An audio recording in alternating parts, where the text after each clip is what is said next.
काम पकड़। सर क्या कुछ कहोगे आज के कार्यक्रम को लेकर के 75?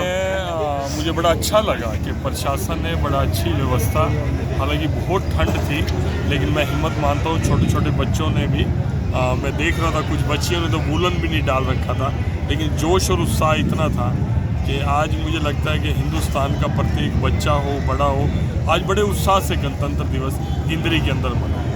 रामलला की प्राण प्रतिष्ठा की गई है, उसके विषय में क्या कुछ का कारण मैं मानता हूँ। और आज मैं जब बोल रहा था तो मैंने वो बात भी रखी कि 4 दिन पहले ये पूरा देश के अंदर राममय हुआ था। आज हिंदुस्तान का बच्चा हो या बड़ा हो देखता है कि हिंदुस्तान जो है दुनिया में एक बहुत ताकतवर देश बन चुका है और आगे आने वाले समय में और ताकतवर बनेगा, जैसा सपना मोदी जी ने देखा है। हर बच्चा का संकल्प है कि उस सपने को पूरा करेंगे।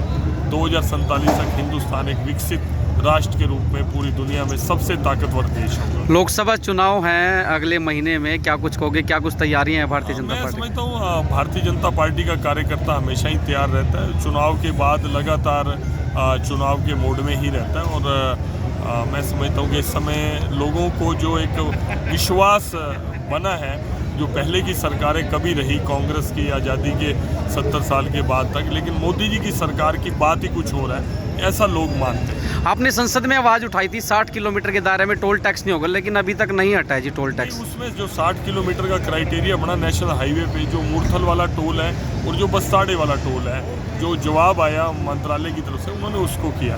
जो बीच में पानीपत वाला टोल है वो उन्होंने फ्लाईओवर का किया, वो नेशनल हाईवे का नहीं किया, वो फ्लाईओवर का टोल है।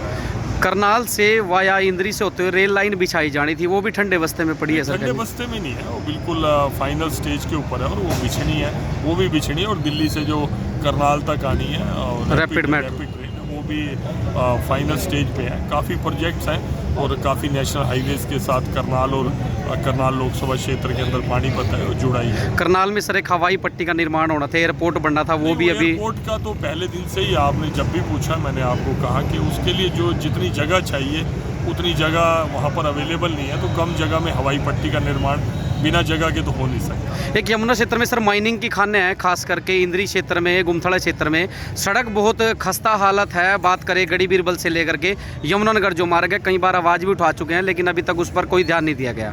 उसमें एस्टीमेट भी पास हुआ, प्रोजेक्ट भी बना, लेकिन वो इतना हैवी ट्रक है, उसकी कंस्ट्रक्शन अलग से ही होगी, ये बार बार टूटती है।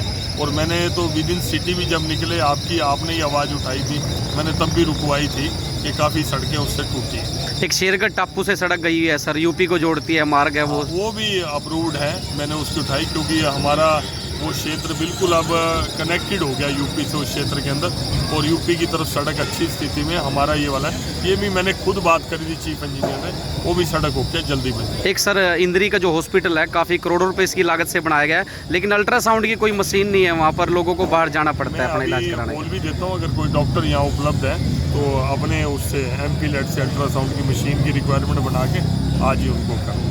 सर राहुल गांधी भारत जोड़ो न्याय यात्रा निकाल रहे हैं, कैसे देखते हो कांग्रेस पार्टी? पहले भी निकाल चुके हैं और मुझे लगता है कि अभी तो उनको पार्टी जोड़ने की खास तौर पे हरियाणा में ज़रूरत है। अलग अलग यात्राएं निकल रही हैं और अलग अलग वो कर रहे हैं। अभी तो अपनी पार्टी को जोड़ लें, भारत तो जुड़ा ही हुआ है और मोदी जी के आने के बाद तो भारत और मजबूत हुआ है। उनके समय में अलग अलग क्षेत्रों में आवाज़ें उठती थी भारत को तोड़ने की और नारे लगते थे उनके समय में, भारत हिंदुस्तान तेरे टुकड़े होंगे कई हजार इंशाअल्लाह इंशा करके। कम से कम मोदी जी के आने के बाद भारत जुड़ चुका है, अब वो अपनी पार्टी को जोड़ने की थोड़ी चिंता करेंगे। वो कह रहे हैं सर एक असम में भारतीय जनता पार्टी की सरकार है कहीं ना कहीं, और उन पर राहुल पर FIR कर दिया न्याय यात्रा के दौरान। आप देखिए कि अगर लॉ एंड ऑर्डर, अगर मैं भी अभी अपनी सरकार है बीजेपी की, अगर कानून व्यवस्था आप और मैं दोनों हाथ में लेंगे तो हमारी अपनी सरकार में ही मुकदमा दर्ज होगा। जब एक उनको प्रॉपर रूट दिया गया, परमिशन के साथ रूट दिया गया, वो मैंने तो रील्स के अंदर ही देखा, उनके CM बोल रहे थे, तो कानून व्यवस्था के तो अंडर सब आते हैं। लेकिन जो कानून को नहीं मानता, आपने पहले भी देखा कि उनकी